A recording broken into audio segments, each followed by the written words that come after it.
Você está assistindo Conhecimentos e Assuntos Relevantes. Olá, voltamos com conhecimentos e assuntos relevantes. Nesta noite temos aqui o Dr. Marcos Tinoco, ele que é gastroenterologista e cirurgião da área, na verdade é um cirurgião geral, que tem um sucesso enorme em nossa região nesse tipo de cirurgia e outras. Conosco também está o Fabrício Boechat, professor Fabrício Boechat, que é um dos componentes aqui do staff produtor deste programa. Ele que é profissional de TI, Tecnologia da Informação, é diretor executivo da rede Agathos.com, dirige este programa e hoje ele é uma vítima da entrevista, né? Da esse jovem bonito, tremendamente capiloso, né? Dependendo do ângulo que se vê, né? Do ângulo que se vê, com um corpo bastante esbelto. Portanto, doutor Marcos, mais uma vez é um privilégio ter o senhor aqui, é muita alegria tê-lo aqui para este programa. Prazer, todo meu. Prazer. Nós estarmos aqui juntos. Vai ser muito bom, você pode ter certeza. Fabrício, bem-vindo. Você muito que já é da casa. Pois é, muito bom estar do lado de cada câmera. Do lado de cada câmera, outra coisa. Falando as pessoas agora, ficam pensando, como é que é esse tal de Fabrício? Ah, ele aí, ele o Fabrício aí, né? É o ex-gordo, hoje magro. O nosso assunto, como eu anunciei, é bariátrica. Doutor Marcos Tinoco, a bariátrica é um tipo de terapêutica, né? Antiga ou relativamente recente? Não, ela é mais antiga, né? Não é tão recente como nós temos convivido, né, com a cirurgia bariátrica. A primeira cirurgia bariátrica foi por volta de 1950, né? 1950? 1950 foi realizada a primeira cirurgia bariátrica como a técnica do bypass, né, que foi o desvio do intestino, foi idealizado por Kremen e Liner em 1954. Na década de 50, puxa, tem bastante tempo, né? Então, essa técnica retirava mais de 90% dos componentes do intestino delgado, né, jejum e hélio, ocasionando uma má absorção intestinal. De certa forma, essa cirurgia ainda é feita, né? De certa forma, mas não com a agressividade daquela época, né? Isso, não com a agressividade daquela época, mas ainda é feita a cirurgia com a derivação intestinal hoje. Então, nós temos várias opções de técnicas hoje. Certo. E de acordo com essas técnicas, elas podem aumentar ou não a questão de absorção. Né? E aumenta, obviamente, essas técnicas podem aumentar ou não a quantidade de tecido removido, isso, né? Isso. Né? A questão é que, inicialmente, as técnicas eram uma técnica desabsortiva com uma técnica restritiva.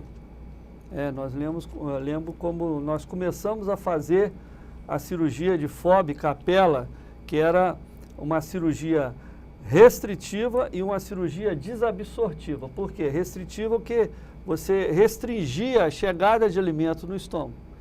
E desabsortiva porque você fazia uma derivação intestinal longa, em torno assim de mais ou menos de 50 a 100 centímetros, e com isso ocorria uma desabsorção intestinal, né?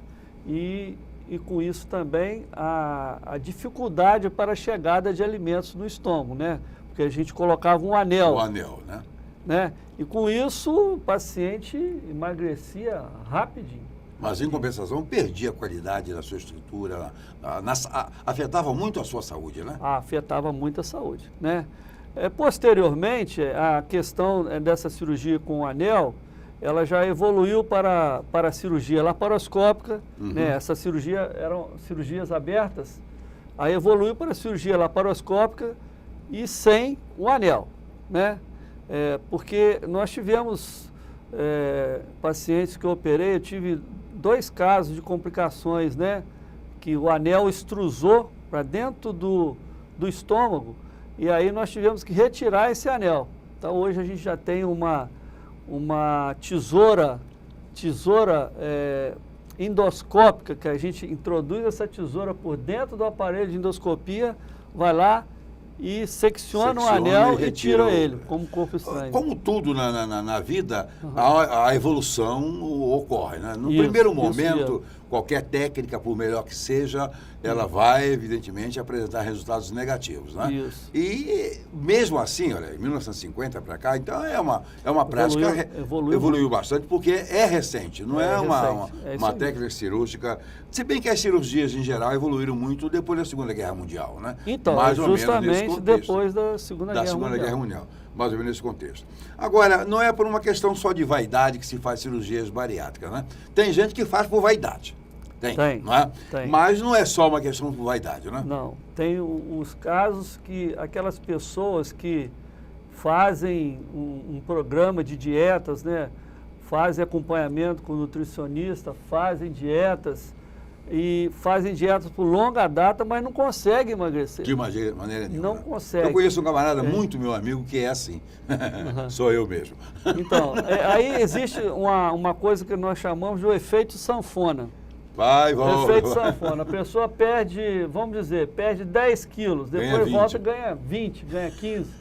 Então, a cirurgia bariátrica está entrando aí, né, nesse aspecto, ela está entrando como uma forma de solucionar esse problema. Ela é terapêutica mesmo, é um tratamento sério, não é brincadeira. E esse foi bem meu caso, porque eu tinha um peso e fiz uma dieta, emagreci, recuperei um tanto, passei um tanto daquele limite. Lá na frente fiz uma, emagreci. E nesse efeito sanfona é que eu alcancei o peso total meu, foi nesse esquema. Tem essas modalidades populares de emagrecer, né? A dieta do abacaxi, passar um mês comendo abacaxi. Vários tipos de vários, né? Tem tem a da lua, né? Tem tudo menos a lua, né? Tem a da lua, né? Tinha dieta da proteína. Tem a da sopa, né? Eu já fiz da sopa. Deu sopa, eu como. E tinha... Hiperproteica, era terrível, né? Teve uma época que em Itapiruna tinha uma questão aí de medicamentos, que as pessoas estavam usando os medicamentos aí, os medicamentos estavam levando a pessoa a perder peso. Mas também, vai em cima da tireoide e o indivíduo vai perder peso. Trazia uma toxicidade muito terrível para o organismo, né? O senhor já citou o momento quando ela começou, os médicos que a implantaram, e as primeiras cirurgias feitas bariátricas, elas foram bem sucedidas ou houve algum caso fatal, digamos assim? Não, na história. É lógico que as cirurgias, elas têm as suas complicações. Toda cirurgia tem complicação, né? A questão toda é que a cirurgia bariátrica, a gente procura fazer um preparo do paciente, um preparo tal, para evitar complicações. Porque o paciente obeso hoje é um paciente de risco. Tremendamente. É um paciente de risco, porque quando você bota um paciente na sala, você tem que fazer um bom preparo dele. De preferência, o paciente tem que perder peso. A conduta o paciente vai fazer uma cirurgia bariátrica, ele deve perder 10% do seu peso antes de fazer a cirurgia. E a orientação sua foi essa. Sim. A gente deve perder 10% de peso para fazer a cirurgia. Por quê? Aí você vai, nesse aspecto, o resultado pós-operatório e também o resultado pré-operatório vai ser muito melhor, porque o paciente que tem menos peso, tem menos 10% do seu peso corporal, ele vai suportar melhor uma anestesia, ele vai suportar melhor como se diz assim, quando ele estiver sob o efeito da anestesia, que é quando ele estiver no respirador, então é um paciente que vai expandir mais esse pulmão. Então, vai evitar complicações respiratórias. Isso aí é tremendamente técnico importante, responsável, muito etc. importante. Mas é também um complicador, porque quem é gordo normalmente gosta de comer. Então, já esse período preparatório já é um sofrimentozinho. Quem quer passar por essa cirurgia, ele tem que perder 10% do peso para que a cirurgia dê um bom resultado. É um dos fatores, né? É lógico que você vai preparar esse paciente para a cirurgia. Não basta só ele perder 10% do peso. A gente tem que ver como é que estão as condições dele, respiratórias, clínicas, né, condições clínicas, né, cardiológicas, né, em todos os sentidos, para que essa cirurgia seja bem preparada e posteriormente dê um bom resultado. Naturalmente, como citou o caso vascular, coração, por exemplo, há casos em que a situação clínica desaconselhe a cirurgia? Sim, sim. Tem casos que o paciente não tem condições. Porque primeiro você vai pedir um risco cirúrgico dele. Não vai ser Então, aprovado, né? Então não tem condições, né? Eu cito um exemplo não de um paciente obeso. Um paciente, essa semana, ele foi me procurar para fazer cirurgia e tal. Semana não, há uns 20 dias atrás. Eu fui pedir os exames pré-operatórios dele. Esse paciente tinha um tumor de colo para fazer a cirurgia. Então, pediu os exames pré-operatórios. Quando ele chegou lá com a tomografia está dizendo que ele tinha um aneurisma de aorta dissecante. Não tem jeito. É um risco muito grande. Muito alto. É um risco muito grande. Deixa ele morrer do outro problema. É isso aí. Tem coisas que a gente tem que prevenir, não é isso? A resistência, Fabrício, resistência ao tratamento, existe? Na verdade, quem é gordo gosta de comer, como você disse. Lógico. E geralmente o que ocorre é sentimento. Poxa, opera agora, mas o prazer com a comida para o gordo, a relação com a comida para o gordo é de prazer. É de prazer. Né? Ou de compulsão em alguns casos. Mas enfim, mas há essa relação redundando com no a prazer. comida que não é a saudável nem a normal. Então, obviamente, há alguma coisa nessa relação que o gordo sente o temor de perder. Então, poxa, eu mesmo estive para fazer a cirurgia várias vezes, né? Por várias vezes eu falei, eu preciso fazer e não fiz. Aí fazer uma dieta para poder... reduzir um pouco. Com esse receio de, poxa, mas se eu quiser comer um churrasco, se eu quiser comer um x-tudo, eu não vou poder mais, né? Você fica com essa sensação de perda, né? Então há uma resistência, acho que nesse sentido aí. É natural isso, porque nós estamos contextualizados, né? Ao prazer, à cultura, ao meio, às amizades, etc. Pois bem, voltamos já com conhecimentos e assuntos relevantes. Não saia daí, porque está muito bom o nosso programa. Você está assistindo Conhecimentos e Assuntos Relevantes. Olá, retornamos com conhecimentos e assuntos relevantes. Doutor Marcos, na cirurgia bariátrica é utilizado os grampos, certo? Os grampos, naturalmente, é uma questão técnica que facilita bastante, melhor do que a sutura, simplesmente, né? A pergunta que eu faço, a colocação que eu faço, já foi feita a cirurgia bariátrica, pelo menos no início, sem os grampos, com processos mais tradicionais? Já foram feitas cirurgia bariátrica em que se fazia sutura manual. Manual. Né? É lógico que com a sutura manual, você demorou mais, a cirurgia demora muito mais. Lógico. É lógico que você faz o grampeamento do estômago, você faz o grampeamento, mas por medida de segurança, a gente ainda faz uma sutura manual por cima do grampeamento, com medida de segurança. Não necessariamente. Tem profissionais que não fazem isso. Mas eu, particularmente, quando nós fazemos o grampeamento do estômago, igual foi feito em você, a gente grampeou o estômago, mas depois que terminou o grampeamento, aí a gente vem fazendo uma sutura manual por cima, jogando o peritônio por cima daquilo que foi feito, daquele grampeamento. Que é uma forma de segurança, né? De segurança também. Né? E a gente tem que trabalhar com segurança, né? Certo. Tá Doutor, certo? os tipos de bariátricas, né?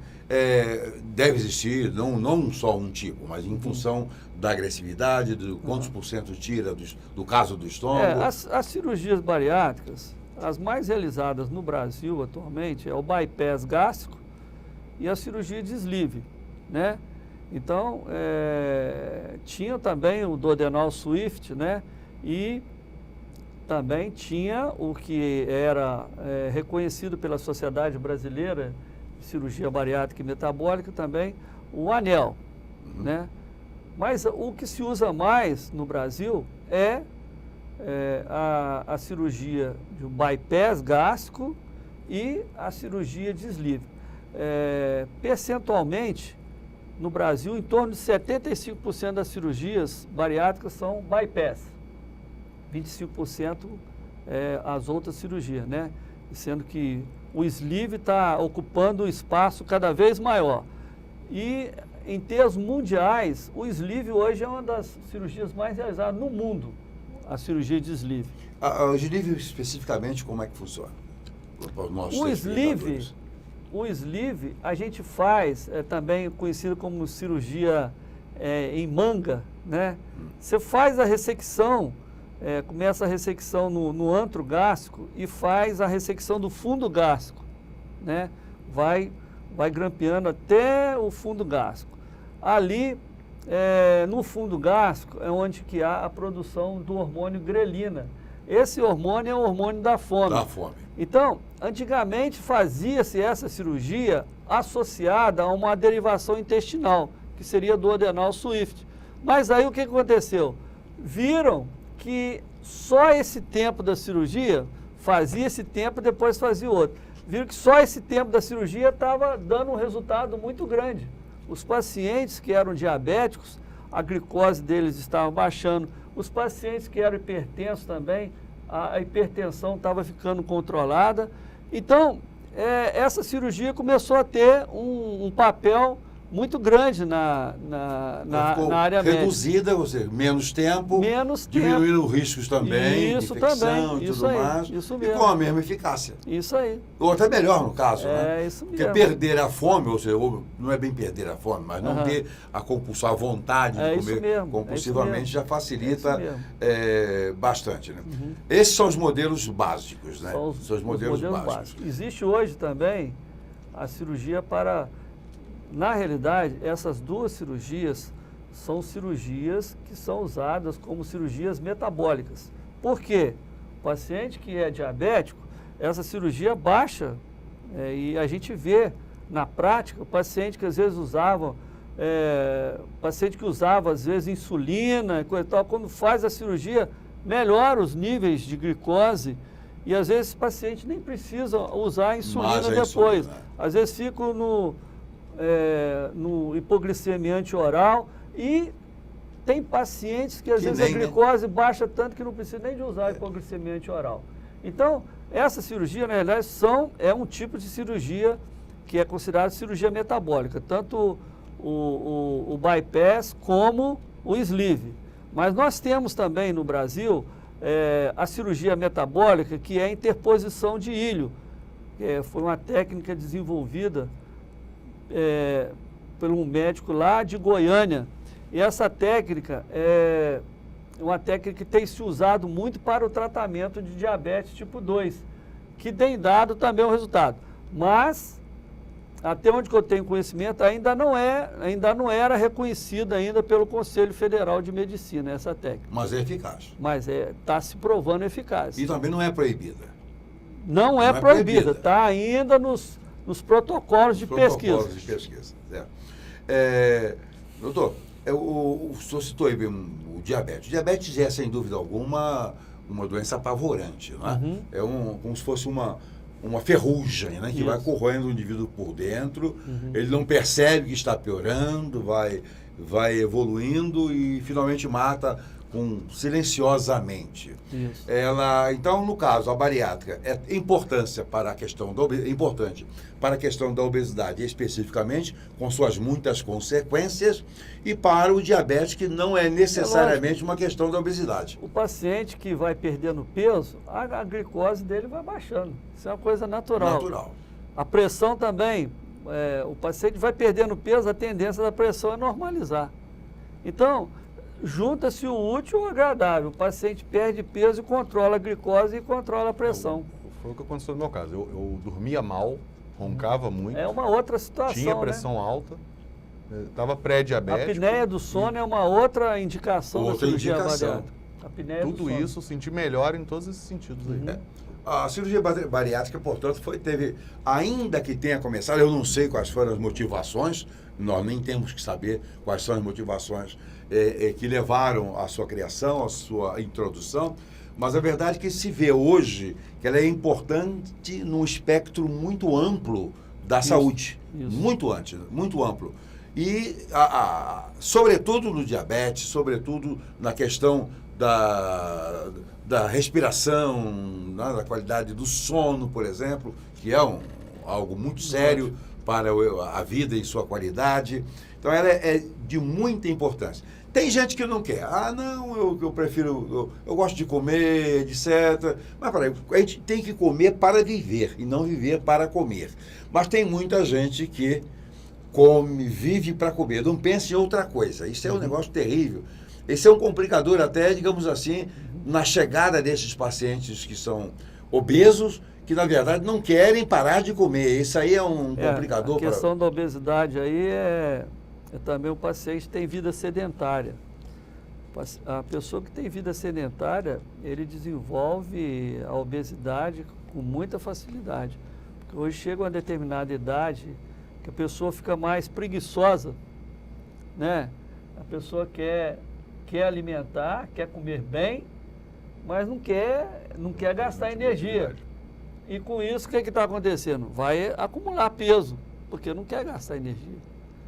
E é nesse aspecto que a gente vê que o sedentarismo é um dos fatores complicantes para a obesidade e também, porque quando a pessoa começa a ficar obesa, ela está correndo risco, por causa da síndrome metabólica.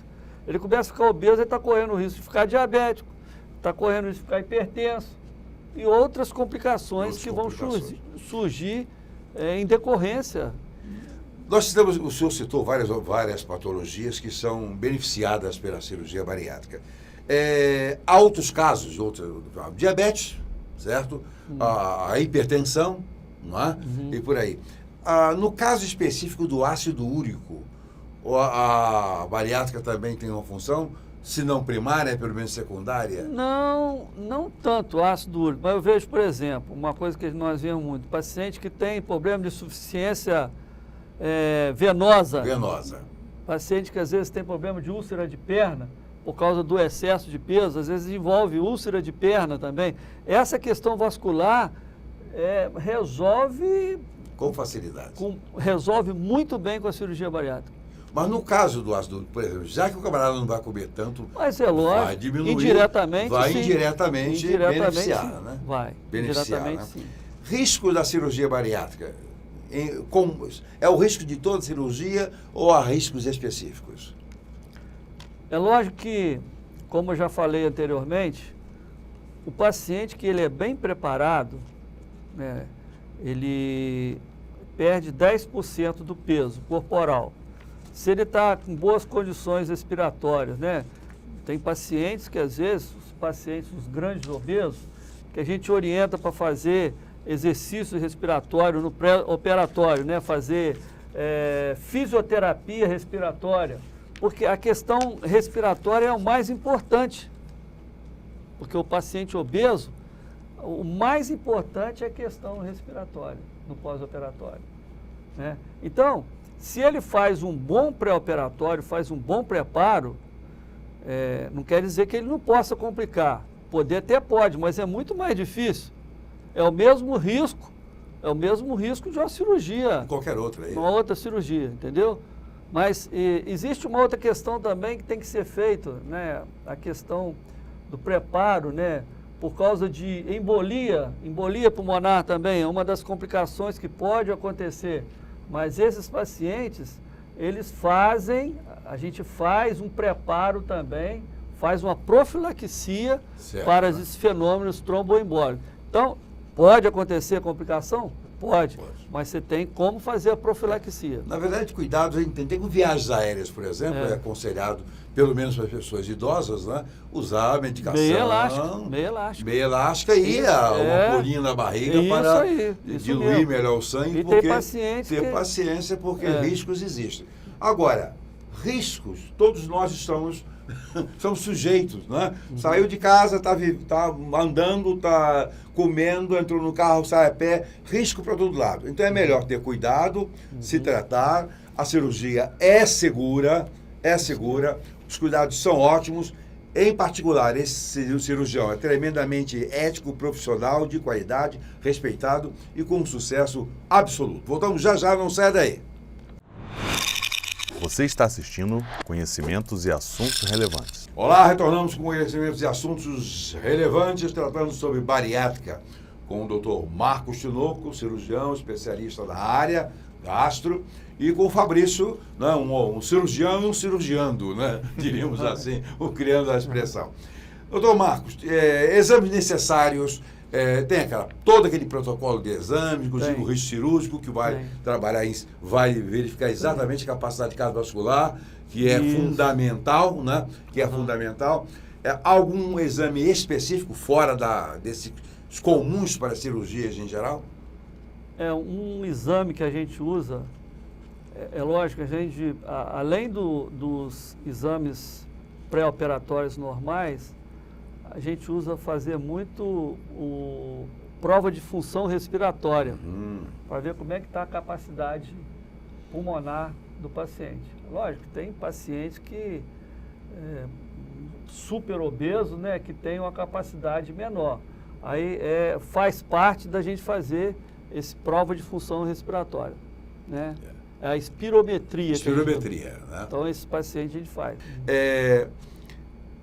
No caso da preparação, esses exames são necessários, entra nessa preparação, digamos, não laboratorial, também a interferência de outros profissionais, quer dizer, o próprio endocrinologista ou nutricionista, né? Isso aí.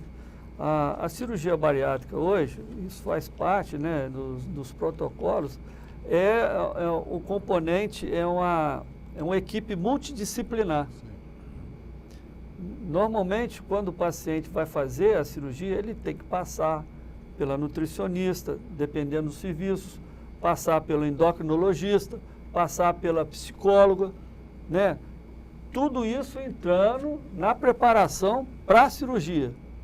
Porque muitos pacientes que às vezes fazem cirurgia, vamos dizer assim, o paciente ele entra para o centro cirúrgico podendo comer tudo e sai do centro cirúrgico não podendo comer nada. Então isso leva um choque muito grande. Então o paciente tem que estar bem preparado psicologicamente para suportar essa mudança de estilo de vida dele. O trabalho de psicoterapia tem que ser muito sério. Muito né? sério. Ele tem que estar preparado, convicto do que está fazendo. Isso tem mesmo. que pesar muito bem a questão de como é que eu vivo bem, estou feliz comendo, ou é preferível ficar infeliz morrendo. Né? Então, o paciente entra para a sala de cirurgia, teoricamente, podendo comer de tudo. E ele sai da sala de cirurgia... Não podendo comer nada. Podendo comer nada. Então, isso aí é um baque muito grande. É muito sério isso aí. Então, tem que estar muito preparado psicologicamente. Mas vale a pena, porque eu não vou usar sobrevida, porque sobrevida é outra coisa, mas a expansão da vida é outra coisa. Fabrício, por exemplo, nessa área aí especificamente da expansão das suas potencialidades de vida, como ficou? Bom, vou falar um pouco, mas eu vou responder a primeira pergunta. Hoje eu me sinto 15 anos mais novo do que eu me sentia antes da cirurgia. Ou seja, está com a idade do seu filho hoje. Me sinto mesmo, assim, disposição física, animação para fazer as coisas, para trabalhar, para levantar, para ir num lugar buscar alguma coisa a pé. Pô, vai ali na padaria. Eu ficava, não vou não. Ou seja, era um sofrimento, coisas simples eram sofridas, entendeu? Então, a animação para coisas, né, da vida... é um sentido assim muito bom. A qualidade de vida melhorou assim, não só do ponto de vista clínico, né, mas de sentir bem-estar e qualidade de vida. Agora, sobre a questão de se preparar, né, eu acho que isso é fundamental. Eu acho que é tão fundamental quanto o cirúrgico, né? Você conversar com a nutricionista antes, você ter noção do que vai acontecer com você após a cirurgia, se preparar para isso. Eu, de todas as conversas, de todos os atendimentos que eu tive, eu me preparei, aí com a pessoa também, né, para mudar a relação de prazer em se alimentar e também ter prazer em outras coisas da vida. Então, acho que isso é fundamental. Praticar esporte, né, você fazer coisas que você já não estava mais fazendo. E hoje eu me alimento bem, eu não sinto assim, um pesar na minha forma de alimentar, eu me alimento bem, como coisas gostosas, como bem, me sinto bem, porque eu fico super saciado, né? E a nutricionista e você trabalhar sua mente com isso, com a equipe, é fundamental. Mas no seu caso específico, você praticamente não precisou de psicologia. Você conseguiu administrar a sua cabeça. Na verdade, quando eu operei, quando eu optei por operar, enfim, agora vou fazer realmente a cirurgia, eu me preparei para fazer de forma séria. Então, eu não e li muito, né, conversei muito, né, lembro que eu conversei bastante com o Dr. Marcos, conversei com equipes, conversei com psicólogos, né, mas eu fiz comigo, né, um trato de levar a sério, de mudança de vida, né, você tem que ter esse trato consigo para isso aí é fundamental, né? É fundamental, um compromisso de você com você, levando em consideração a sua própria vida, o seu amanhã, a sua família, não é a qualidade. Não é um milagre, né? Que você vai fazer e dali em diante resolveu. E a questão da bariátrica envolve uma questão da oralidade, né? Que é o princípio do prazer. Tudo nessa vida passa pelo princípio do prazer. Fazemos as coisas porque elas nos dão prazer. Criamos, estudamos, ensinamos, realizando, porque nos dão prazer. Este trabalho que eu realizo hoje é um trabalho que me dá prazer. Eu não tenho necessidade de realizá-lo, a verdade é essa. Poderia estar parado em casa, vendo televisão, olhando jornal. O jornal hoje não se lê mais, né? Acabou o jornal, né? Praticamente. Mataram o jornal. Televisão também estão matando, né? Não esta aqui, não este programa, que aqui é coisa muito séria, né? Tem que sobreviver. Mas eu não tenho essa vocação da vida sedentária nesse sentido, de ficar paralisada. Lamentavelmente, a minha vida é sedentária por força do caminho que eu tomei na vida, né? Eu não sou peão de quebrar pedra com a cabeça, ou seguir pelo caminho intelectual. Isso acabou me jogando muito mais na cadeira do que propriamente em outros lugares, né? A poltrona, de carro, né, de avião, etc. Pois bem, mas a questão da oralidade é muito séria. O prazer, a alimentação sempre esteve, o comer sempre esteve no centro do prazer. Até na Bíblia a gente observa isso, comer bem, a gordura, a importância da gordura nos textos bíblicos lá do Velho Testamento, né? Isso é importante, o problema é que gordura. E é cultural, né? Toda festa familiar tem um banquete ali, desde sempre, né? Toda festa tem a comida, não importa Natal, quem vai falar, Páscoa, não sei o quê, todo mundo bonito. Mas tudo isso aí é desprezível. O mais importante mesmo, as pessoas estão de olho no que tem para comer. É impressionante isso aí. E a tendência natural é essa da obesidade. Perder peso antes é essencial, o senhor colocou, né? A razão é 10% é suficiente, né? É suficiente. É lógico que uma coisa que a gente faz quando vai fazer cirurgia bariátrica também, uma determinação da Sociedade Brasileira de Cirurgia Bariátrica e Metabólica, pacientes acima, que não tenham comorbidade, é acima de 40% do IMC, Índice de Massa Corpórea. Paciente que tem comorbidade, diabetes, hipertensão, problema de artrose nos joelhos, né? Aí o problema de hérnia de disco, alguma coisa assim, aí é acima de 35% como comorbidade. Não tendo comorbidade é acima de 40%. Tá certo. O estranhismo que se segue. Fabrício, você se estranhou depois da cirurgia, que você começou sumindo no espelho? Não só eu, quanto familiares, né? Ou seja, eu lembro de passar em alguns lugares e se deparar com reflexo e não se reconhecer, né? Na época que causar uma estranheza, assim, é rápida, né? Você logo se identifica, tá maluco, né? Eu lembro, assim, no corredor daqui onde eu trabalho, tem uma porta de vidro, então quando eu virava o corredor, que eu levantava o olho, parecia que tinha um cara lá andando que não era eu, né? Não era você, né? E uma outra coisa engraçada é a esposa, de noite, que passa, parece que eu tô com outro marido na cama. Sumiu, ou pelo menos metade do camarada foi embora. Esse estranhismo é natural, que estamos rindo, etc., mas leva um certo tempo para o cérebro fazer essa leitura, essa adaptação, né, doutor? Dessa nova pessoa, né? É isso mesmo. Porque o que acontece?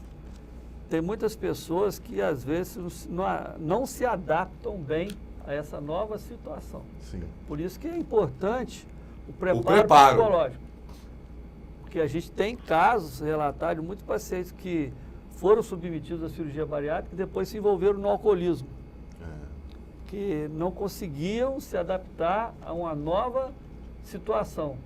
Então, o foco dele que era o foco alimentar, depois passou para o álcool, passou a ser o foco. Ele teve que eleger uma outra coisa aí, para substituir aquela fragilidade, aquela falta, né? Isso aí, isso mesmo. Isso é complicado. Não adianta a gente querer julgar as pessoas por esses descaminhos na vida, porque a vida é muito complexa, né? Nós temos aí um sentido holístico do ser, não é holismo no sentido dessas nova era, é o sentido do corpo todo, né?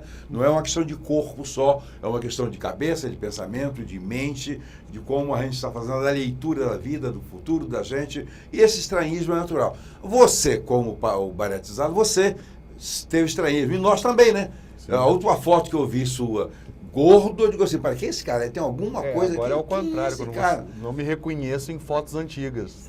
É muito engraçado isso também. Bom, isso tudo é interessante, mas é importante porque a gente vê as pessoas vivendo e vivendo cada vez mais e cada vez melhor por causa dessas formas de intervenção que Deus permitiu que surgisse através de mãos de homens, de mulheres especialistas para permitir que vivamos e vivamos bem. A vida é uma bênção e é uma graça de Deus. Voltamos já já. Você está assistindo Conhecimentos e Assuntos Relevantes. Olá, voltamos com o último bloco de Conhecimentos e Assuntos Relevantes com o Dr. Marcos Tinoco e o professor Fabrício Boechat, né? Um cirurgião e um ex-gordo, né? Estamos muito bem indo nesse trabalho aqui. Dr. Marcos Tinoco, a gente vê alguns programas, eu já vi alguns programas de televisão a respeito de um cirurgião nos Estados Unidos que faz cirurgia de remoção de...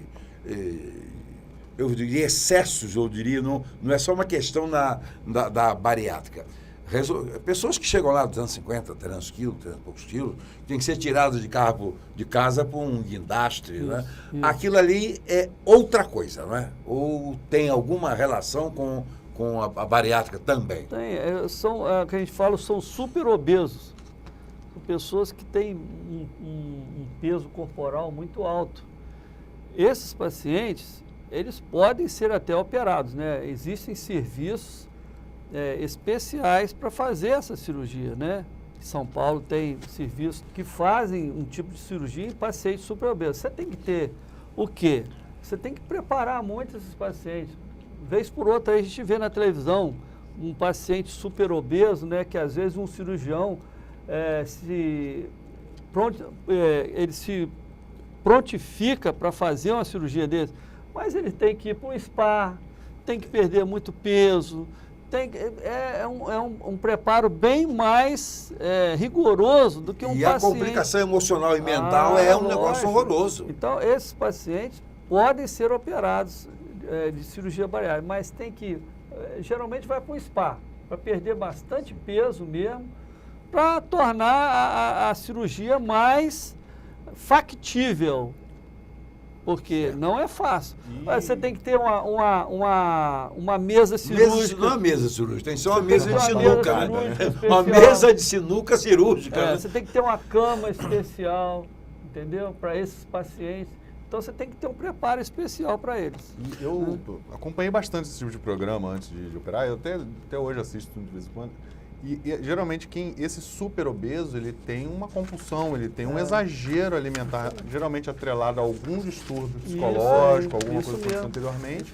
E o médico diz assim, eu já até vi várias vezes falando, você precisa provar que você quer mudar primeiro, porque senão ele opera e vai morrer pouco tempo depois, porque não vai conseguir. Não se trata de uma questão de uma obesidade apenas. Periga o pós-operatório. A coisa é muito complicada, né?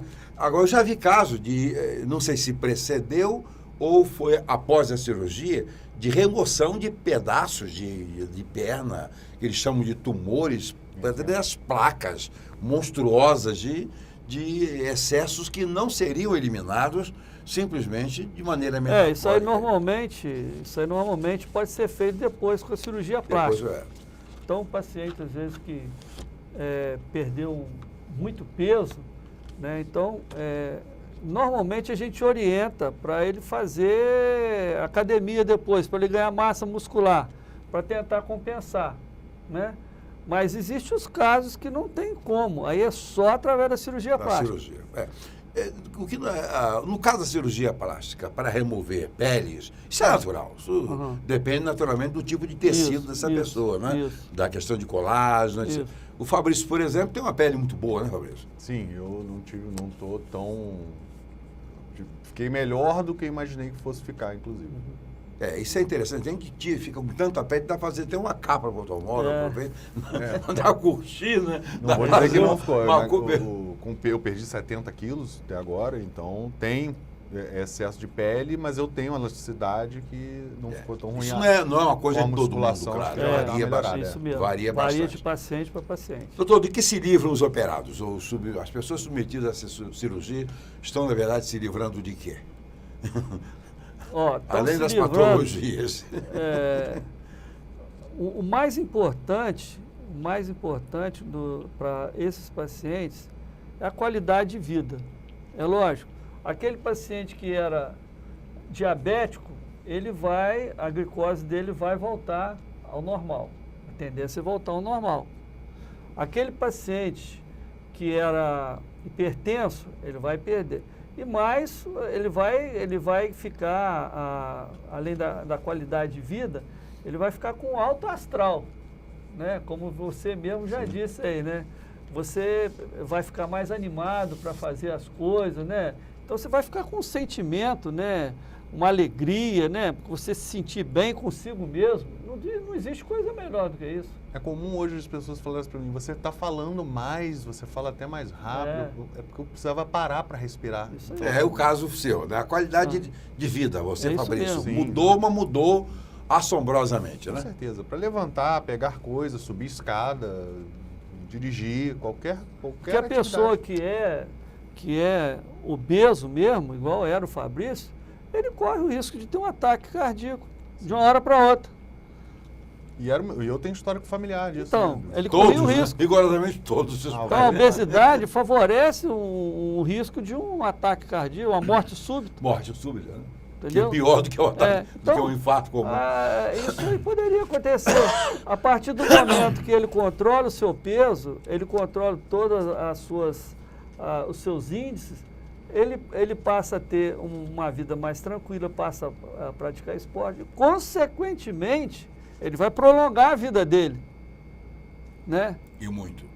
Consequentemente, vai ter um prolongamento de vida. Doutor Marcos Tinoco, nós estamos aí numa pandemia, se inventada ou não, se tão perigosa quanto dizem ou não, mas a verdade é que, tanto com o Covid, tanto com um H1N1 ou com qualquer outro tipo de patologia séria que implique numa internação mais complicada, vamos focar nessa pandemia que se está vivendo aí com H1N1, aliás, com o Covid, né?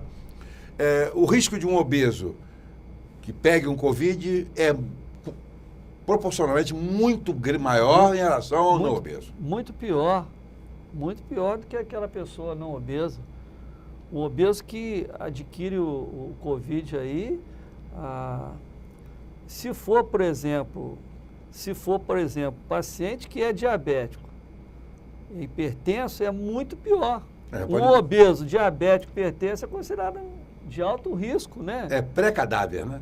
É muito perigoso. No caso de intubar, a questão respiratória do obeso a parte respiratória. E o Covid, né, vai afetar justamente a parte respiratória. Se ele tem dificuldade respiratória... Já com os pulmões limpos, o pulmão dele tem dificuldade de expansão. E aí ele adquire uma Covid, aí piora mais, né? Isso é sério. Então, administrar isso é muito perigoso. Nós temos visto e sabemos que a quantidade de óbitos entre os obesos é maior do que não obesos. Tá? É bem maior, isso é um índice bastante grande. E nos Estados Unidos, muito maior ainda. Por quê? Porque o povo lá tem uma obesidade quase que histórica. Né? Isso é natural dos países em que a melhoria de vida econômica, aí vem a comida, vem esses embutidos, vem essas alimentações que tem tudo menos de alimentação. Por incrível que pareça, essa pandemia levou o aumento da obesidade, não só no Brasil, mas no mundo inteiro. Pelo Lógico, fato a pessoa dessa chega em casa, questão pra ficar em enclausurada, casa, comendo. Ansiedade lá em cima. a maioria dos pacientes que a gente está atendendo, tudo ganharam peso. Mas ganha ganharam muito, muito né? peso por causa dessa pandemia.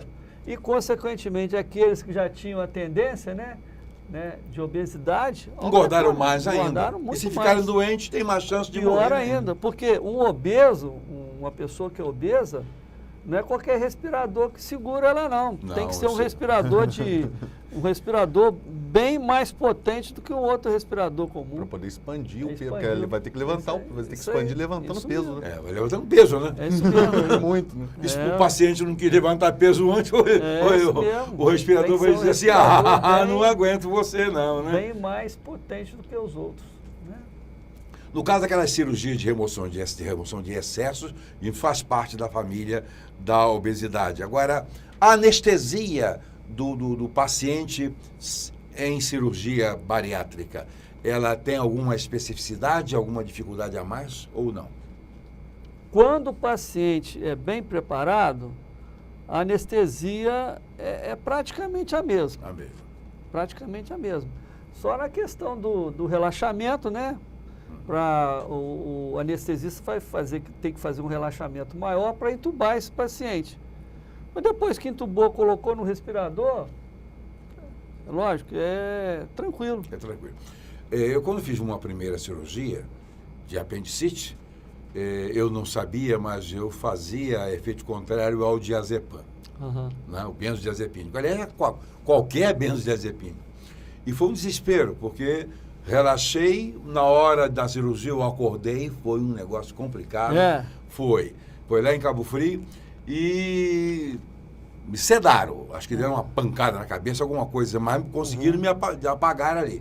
Fui operado, tudo bem, mas quando eu acordei, já acordei desesperado. Fez um efeito contrário horroroso. Hoje, quando eu faço uma cirurgia, já fiz algumas depois, porque velho, quando você encontra velhos sobrevivendo, cara indo muito longe, já fez 3, 4, 5 cirurgias, ainda vou fazer mais, estou pensando aqui em fazer uma bariátrica para... Não tanto em função do peso, que eu tenho um corpo maravilhoso, estou acostumado com ele, mas em função de possibilidade de questões metabólicas, né? Estou aqui planejando já. Pois bem, mas veja bem, então, e quando a gente vai operando, vai tratando, vai vivendo há 140, 150 anos, estou com a esperança danada de chegar até aos 154 anos. Né? Isso vai ser muito bom. Mas eu fiz efeito contrário e foi muito complicado. Não, digamos assim, de fatalidade, mas foi muito ruim o meu pós-operatório, né? Minha mulher queria até me matar, e tinha razão, se ela fizesse isso, eu estaria com Cristo há bastante tempo. Né?